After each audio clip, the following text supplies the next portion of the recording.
Very good morning to all of you. हम सभी आज ट्रांसलेशन पार्ट 8 का 8 है, उसके अंतर्गत यूज टू एंड वुड के बारे में समझेंगे। ये आज पार्ट 8 आपको समझाया जा रहा है, जो है इसको अनुवाद बोलते हैं, आप जानते हैं। अनुवाद जो है इसका 8वां पार्ट है। इसके अंतर्गत आप जो है आज आप सभी को यूज टू एंड वुड के बारे में समझाया जाएगा। यूज टू और वुड का प्रयोग जो है पास्ट में नियमित रूप से होने वाली क्रियाओं या पास्ट की आदत को दर्शाने के लिए किया जाता है। मतलब पास्ट की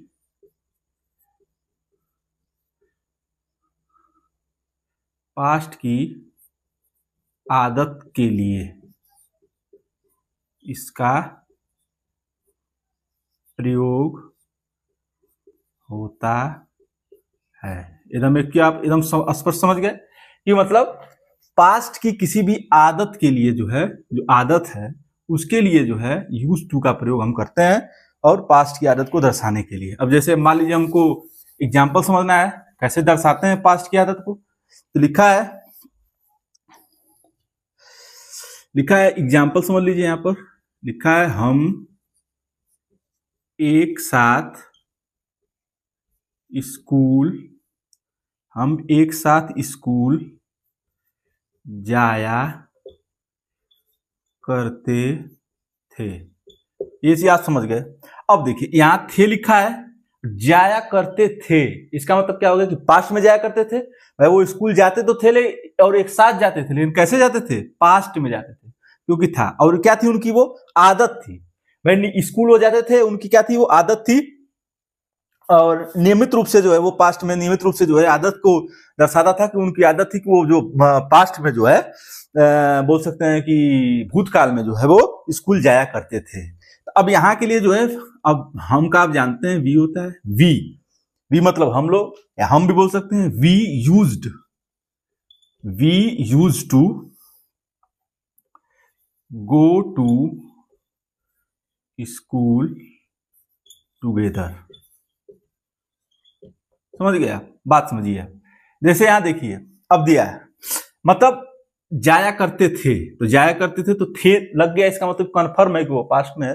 पास्ट में है तो वैसे भी ईडी लगता है, तो यहाँ पर यूज में ईडी लगा तो यूज्ड हो गया। तो और क्या है, ये जो है उनकी आदत को दर्शाता है कि मतलब वो जो एक साथ में जो है पास्ट में थे लेकिन साथ में जो है वो क्या करते थे? स्कूल जाया करते थे। तो यहाँ पर जो है we use to go to school, use to का प्रयोग करके क्या करते हैं? जो है इसका प्रयोग कर सकते हैं। ये हो गया। अब जैसे मान लीजिए ये हो गया। अगर मान लीजिए इसी एक वुड का प्रयोग समझ लीजिए, भाई यूज टू और वुड का प्रयोग एक तरीके से बोल सकते हैं कि एक ही जैसे कर रहे हैं। तो यहां पर एग्जांपल दिया कि हम रोज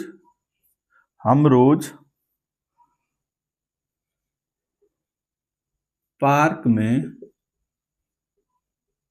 खेला करते थे। ये एक चीज स्पष्ट हो गया। तो यहां पर वी होता है वी, और ये हो जाएगा use to. We use to play in the park daily. ये बिल्कुल आपको स्पष्ट हो रहा है क्या?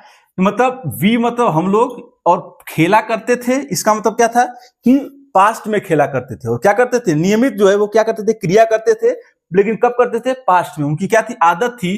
तो वो जो है नियमित तौर पे क्या करते थे? तो नियमित के लिए आप रोज यहाँ लग गया तो मतलब डेली आप समझ ही रहे हैं। तो यहाँ पर वी, और यहाँ पर जो है खेला करते थे, तो जैसे ही खेला करते थे तो क्या यूज्ड आ गया। यूज्ड के साथ टू का प्रयोग निश्चित करेंगे, केवल यूज्ड करेंगे तो गलत हो जाएगा। क्या करेंगे? अब जैसे खेला करते थे तो यहाँ पर यूज टू का प्रयोग करेंगे, ठीक है ना? इस तरह से इसका प्रयोग करके सेंटेंस को बना लेंगे। अब जैसे मान लीजिए इसी सेंटेंस को अगर आपको उड के साथ लगाना है, उड करा के सेंटेंस बनाना है, तो क्या करेंगे? क्या हो जाएगा? We would play in the park daily. ये स्पष्ट हो गया। यहां पर एक चीज समझ में आ गया, क्लियर हो गया कि we would play in the past जो है वो डेली हो जाएगा। तो यही इसी को क्या किया? वुड लगा दिया। वुड लग जाएगा तो यूज टू का प्रयोग नहीं करेंगे। जब भी यूज टू को लाएंगे तो वुड नहीं लगेगा, वुड लगेगा तो यूज टू का प्रयोग नहीं करेंगे। और ये भी वो, इसका मतलब क्या होगा कि आदत को प्रकट कर रहा है कि वही जो उनको स्कूल खेलने की क्या खेलते थे, उसकी क्या थी? उनको आदत थी। ये आपको जो है यूज टू और वुड का प्रयोग आप समझ गए, मतलब एक चीज आपने समझ गया कि आदत को दर्शाने के लिए जो है इसका प्रयोग किया जाता है। अब अगला दिया है निगेटिव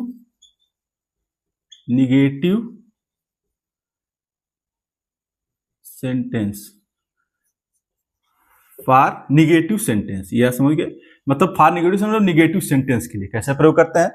तो लिखा है निगेटिव सेंटेंस सब्जेक्ट के बाद जो है मॉडल ऑक्सिलरी का प्रयोग किया जाता है और कैन नॉट सदैव एक साथ लिखा जाता है। मतलब जब भी कैन लिखेंगे तो कैन के साथ नॉट का प्रयोग एक साथ। तो कभी कभी क्या होता है कि कैन के साथ ऐसे कर देते हैं, इसका मतलब क्या हुआ, कैन नॉट ही हुआ, ठीक है ना। और यहाँ पर अगर कैन, इसी का बोल सकते हैं शॉर्ट फॉर्म है, और ये क्या है, पूर्ण रूप है।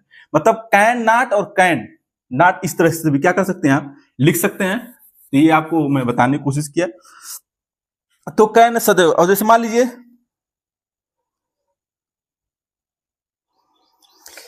लिखा है एग्जाम्पल, अब कैन का आप जानते हैं पास्ट क्या होता है, कुड होता है। ये विशेष अभी आपको समझाएंगे उसके बारे में भी, मैंने उसमें भी आपको एग्जाम्पल भी दे देते हैं। लिखे है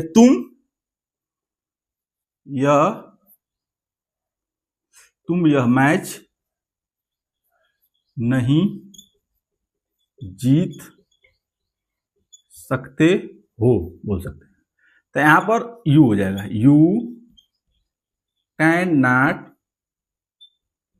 विन दिस मैच। ये आपको समझ में आ गया कि यू के साथ किसका प्रयोग हुआ, कैन नॉट का। यू कैन नॉट और कैन नॉट जब भी रहेगा तो क्रिया कौन सा रूप रहेगा, प्रथम रूप रहेगा। ये आपको विशेष तौर पर जान जाना है कि जब भी जो है कैन रहेगा उसके साथ, कैन ऐसे अकेले भी रहता तब भी प्रथम रूप लगता है, लेकिन ये निगेटिव में है उसके साथ भी क्रिया कौन सा रूप रहेगा, प्रथम रूप रहेगा। अब ये जो है अब सकते हो, तो मतलब यहाँ पर प्रेजेंट में, तो प्रेजेंट में तो आप जानते हैं प्रेजेंट कैन होता है। अब इसी का अगर पास्ट बनाना रहे तो यहां पर इसका पास्ट का एग्जांपल, वे बस नहीं पकड़ सके। इसका मतलब क्या हो गया कि कोई बात जो है ये बस पकड़ने के बाद की बात हो रही है। मतलब वो लोग गए तो थे बस पकड़ने, लेकिन वो बस नहीं पकड़ सके। इसका मतलब बस क्या हुई, चली गई। अगर यार वो वे बस नहीं पकड़ सकते हैं कर देता तब तो प्रेजेंट हो जाता है, लेकिन जब वो कहे कि वे बस नहीं पकड़ सके, इसका मतलब कोई व्यक्ति, घटना हो चुकी है, वाक्य हो चुका है, उसके बाद की बात कर रहा है। तो ये इसका मतलब क्या हो गया, ये पास्ट में हो गया। क्या हो गया, पास्ट में। तो वे के लिए आप जानते हैं दे का प्रयोग होता है, और जब वे के साथ दे का प्रयोग होगा तो कैन का आप जानते हैं पास्ट हो जाएगा। तो they can not catch the bus. ये आप समझ लीजिए क्या लिखा है कि वे बस नहीं पकड़ सके। यहां पर दे के साथ पास्ट का, जो पास्ट कुड हो जाता है, कुड हो जाएगा कि they can not catch the bus. ये जो इसका क्या हो गया, पास्ट हो गया, निगेटिव हो गया। और निगेटिव में हम नहीं लगाए तो इसकी बिल्कुल स्पष्ट हो गया कि नहीं लगा है, इसका मतलब ही है कि वो जो है क्या है, निगेटिव सेंटेंस है। तो यहां पर जो है इस तरह से ये हो गया। अब एक कुछ और देख लीजिए, क्योंकि बहुत जरूरी चीजें हैं, आपको समझ में आनी चाहिए कैसे क्या होता है। ये मस्ट भी होता है, मस्ट भी वही होता है, मतलब आवश्यक कोई चीज करना रहा है, न करना रहा है या करना रहा है, उसके लिए प्रयोग किया जाता है। मेरी डायरी, तुम्हें मेरी डायरी नहीं पढ़नी चाहिए। ये चीज स्पष्ट हो गया। तो यहां पर अब मस्ट का प्रयोग है, क्या करेंगे, यू मस्ट नॉट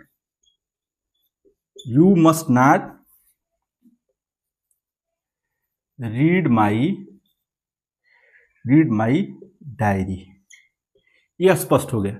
अब यहां पर जो है क्या किया गया, चाहिए के लिए किसका प्रयोग हुआ है, मस्ट का। मस्ट का मतलब कोई बाध्यता होती है कि मैंने किए, ये आपको काम नहीं ही करना है, मतलब इसको डायरी नहीं पढ़नी चाहिए, इसके लिए किसका प्रयोग है, मस्ट का। और इसी के मस्ट के बाद तुरंत जो है किसका प्रयोग हुआ, नॉट का। तो नॉट हो गया तो इसका मतलब निगेटिव हो गया। ये आपको जो है मॉडल्स का, आप जो है निगेटिव सेंटेंस समझ रहे हैं, मॉडल्स में क्या करते हैं, कैसे कर रहे हैं, ये आपको मॉडल्स के बारे में समझाया जा रहा है। ये मॉडल्स हो गया।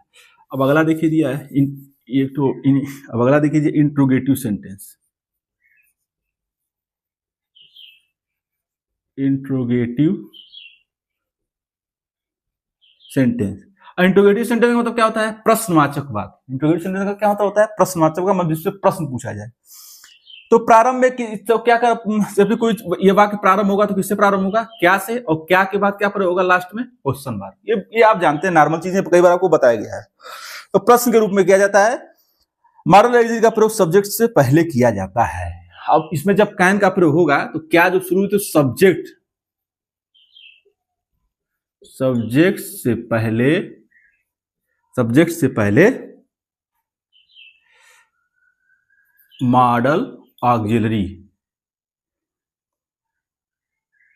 सब्जेक्ट से पहले मॉडल ऑक्सिलरी का प्रयोग होता है। और मॉडल आप जानते हैं वही कैन होता है, कुड होता है,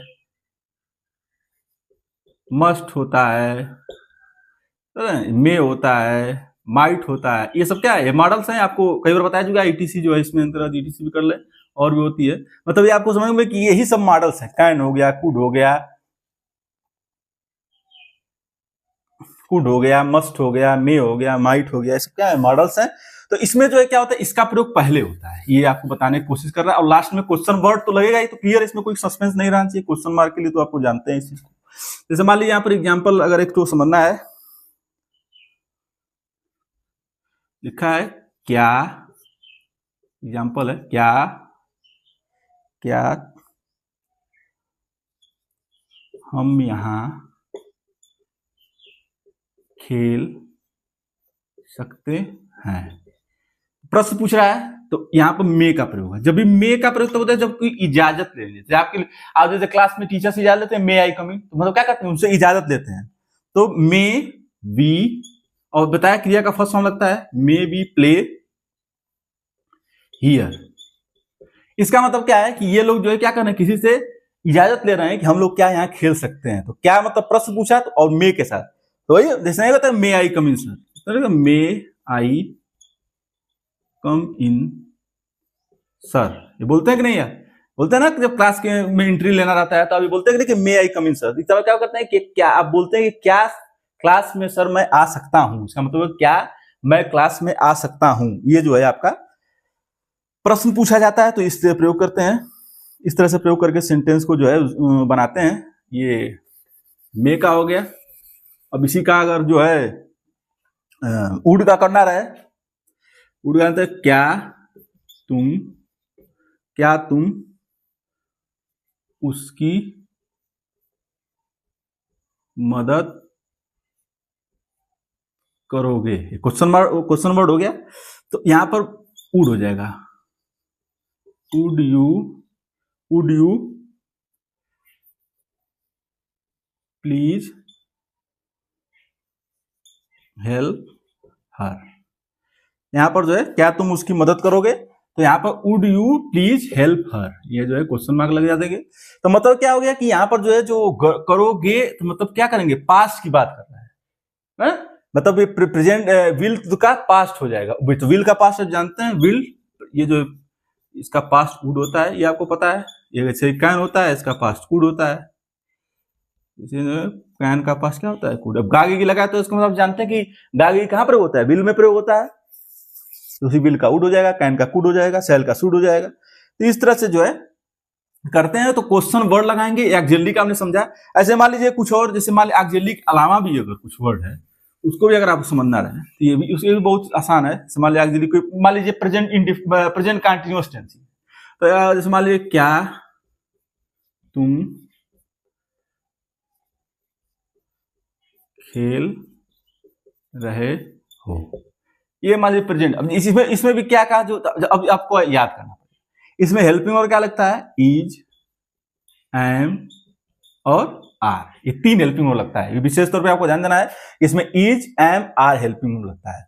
अब तुम के साथ हमेशा किसका प्रयोग होता है, आर का प्रयोग होता है। Are you playing, are you playing, यहां पर क्वेश्चन वर्ड हो गया।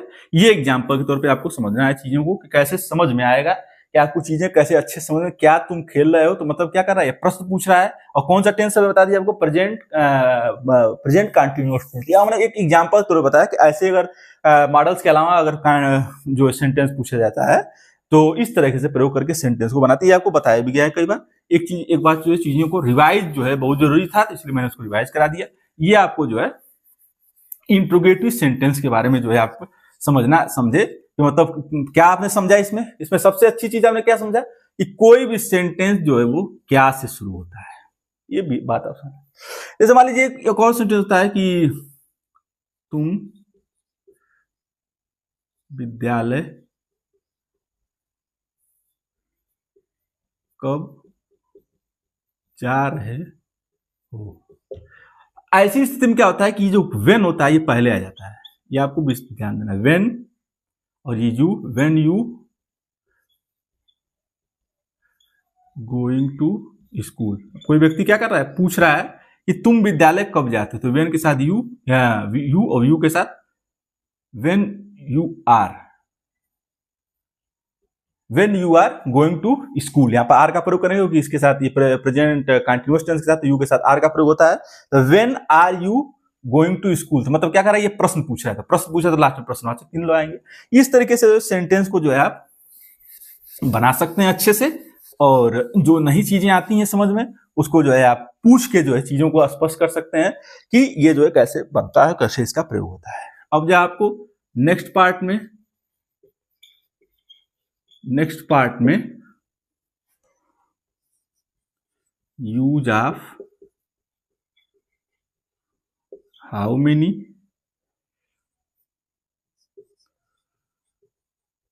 हाउ मच, लेट के बारे में बताया जाएगा। ये आपको विशेष तौर पे ध्यान देना है कि नेक्स्ट पार्ट चलेगा उसमें जो है आपको how many, how much, let के बारे में बताया जाएगा। लेट का प्रयोग कैसे करते हैं, कैसे लेट का प्रयोग करते हैं, कैसे हाउ मेनी का प्रयोग कैसे करते हैं, ये आपको जो है नेक्स्ट पार्ट में जो है मैं बताने की कोशिश करूंगा कि लेट का प्रयोग कैसे करके सेंटेंस बनाएंगे तो आपको जो है सही होगा। लेट के बारे में बताया जाएगा कि हाउ मेनी का प्रयोग कैसे करेंगे, हाउ मच का प्रयोग कैसे करेंगे, हाउ लेट का प्रयोग कैसे करेंगे, ये आपको जो है नेक्स्ट पार्ट में बताऊंगा। और इसके आगे जो है नेक्स्ट पार्ट 9th में ये आपको बताया जाएगा कि हाउ मेनी, हाउ मच और लेट का प्रयोग कैसे करते हैं। ये आज आपका पार्ट 8 जो है वो खत्म हो गया। मेरे चैनल के पोस्ट सेक्शन में जाकर आसान सवालों का जवाब दें और तैयारी बेहतर करें। संडे स्पेशल क्लासेस के लिए मेरे YouTube चैनल को लाइक करें, फॉलो करें, सब्सक्राइब करें तथा अधिक से अधिक लोगों को मेरे चैनल के बारे में जानकारी देकर जागरूक करें। Thanks to all of you.